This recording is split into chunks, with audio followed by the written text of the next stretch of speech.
So my name is Kayla. I'm from Nairobi, Kenya, and I'm the Queen's Commonwealth Essay Competition 2021 senior winner. Today I'm going to be reading a piece from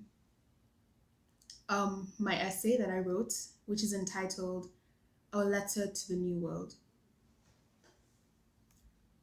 It was a beautiful day to die. While the rest of me withered away into nothingness, a field of forget-me-nots blossomed before my aching feet, mocking my suffering. Their rich hues matched the periwinkle sky that clothed the heavens above. A quiet peace filled the lands, a peace that stretched beyond the seven seas, a peace so strong that neither disease nor pestilence could stand against its power. And I, the very same one who had torn the world apart those 30 years ago, stood weakened, unable to do anything but accept the fate laid bare before me. And who am I, you ask? Who I am is no secret to any man. They called me by many names, the humans, but you will identify me best if I introduce myself as COVID-19. I was once powerful. I was once feared. Now I am nothing. Nothing because mankind decided to fight back. And when united, they are much greater than I. Kingdoms, states, and provinces, people of every nation and tongue came together, united by the very thing that had driven them apart.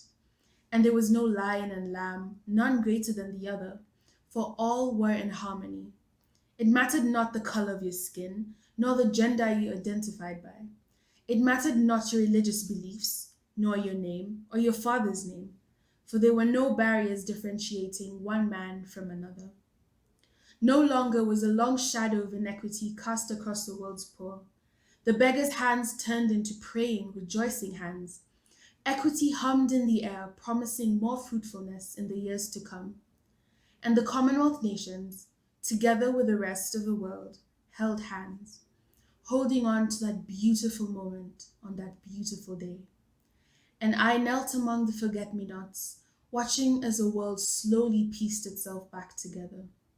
Watching as the sun shone down on my sins and the oceans washed them away. Watching as the very last of my power was taken away from me, stolen by the advances the men and women armed with syringes and white gloves made. Watching as more people recovered from my deadly sting. Watching, because all I could do was watch and wait. So in my sunset hours, I took a final stroll across the new world. My travels began in the south, walking through the coconut plantations of the Pacific. From the vibrant tech cities of Guam to the tranquil white palm beaches of French Polynesia, a pulse of joy filled the air as the islands came together, forming the Pacific Union.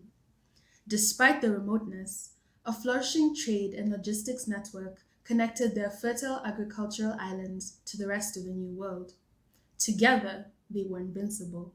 Together, they were able to fight any challenge hurtling their way. Together, they made a difference that stretched beyond their sandy borders. Across the Indian Ocean, my voyage continued as my feet landed on the mother continent. Africa, they called her. Mama Africa had nearly been bled dry, her jewels robbed of her hundreds of years earlier. But now she's healing. Once scorned, she has risen to power. The world came together to help Mama Africa. They extended their right hand, and she took it, and together they rebuilt a broken land. Within the African community, tribes merged together, no longer separated by language, religion, or ancestry, no longer divided, ever one community, one people.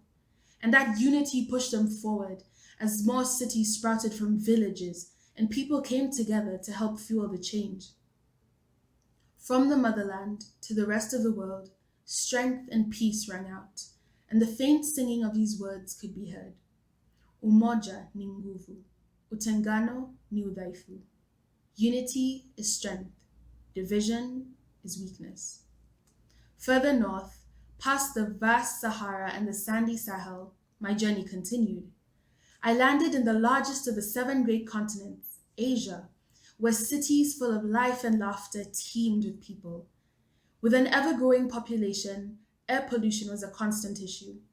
To mitigate the situation, cities had gone green, planting more trees and greenery, limiting carbon emissions, and using technology to help promote the purification of air. There was something rich in the silence found within its cool forests, which, thanks to the people, had been conserved to this day. Inhaling, I could smell everything, hear everything in these forests. The people had fought for a greener home, thus sparking a revolution that spread to the rest of the world. Revolutions like this, however, weren't uncommon. War had an iron grip in the Middle East. For far too long had the people of Syria and Afghanistan been torn apart, resources waste on ammunition and weaponry. The world demanded peace, and peace it received, with some difficulty and some time, but peace nonetheless.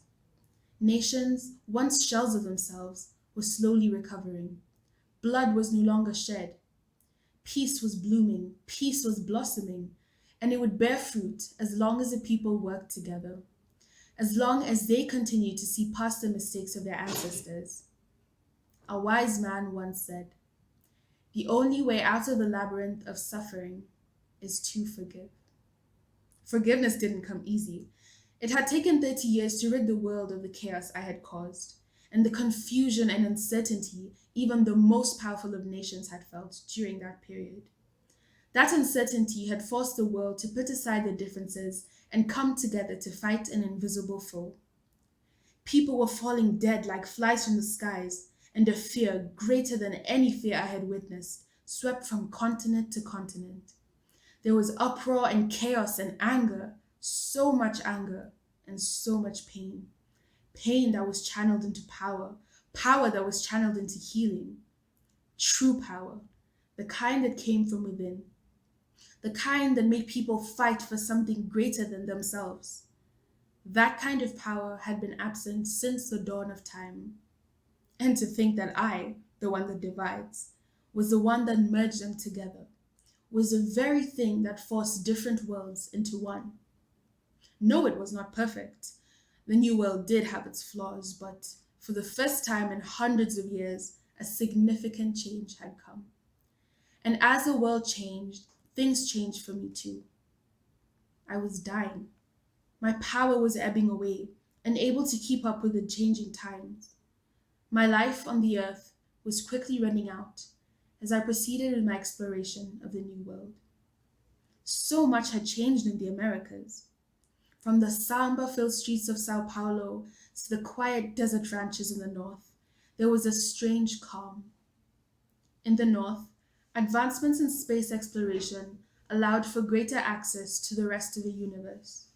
And in Europe, as I sat and observed the land of the midnight sun, I saw that they too had various developments regarding education, security, and social needs, which granted children more access to learning systems and provided a secure environment for all citizens. Togetherness was an unspoken rule in the New World. All were working in harmony to keep the world in order. Those who cried out for justice were heard. No one turned a blind eye to their neighbor's suffering, nor did pleas for suffering fall on deaf ears. For the first time in a long time, mankind understood that you did not have to be the same to have a common goal. The Commonwealth, among other associations, had one goal: peace and security. And when they tossed their differences aside and joined hands, when they looked past one's beliefs or the color of their skin, they achieved it together. They advanced and progressed together. And when that finally occurred, groundbreaking discoveries were made in science and medicine. Better solutions to old world problems such as global warming and climate change were unearthed when the freedom of speech prevailed. And just as my travels came to an end, I stood at the top of the world and looked around. This world, tainted as it is, continued to redeem itself day by day, hour by hour, as the people learn to forgive. My voyage concludes in the quietude of the evening, as I return and lay down in the sea of forget-me-nots. And in the serendipity of silence, my breath is stolen from me as a painted sun sets. It was a beautiful day to die.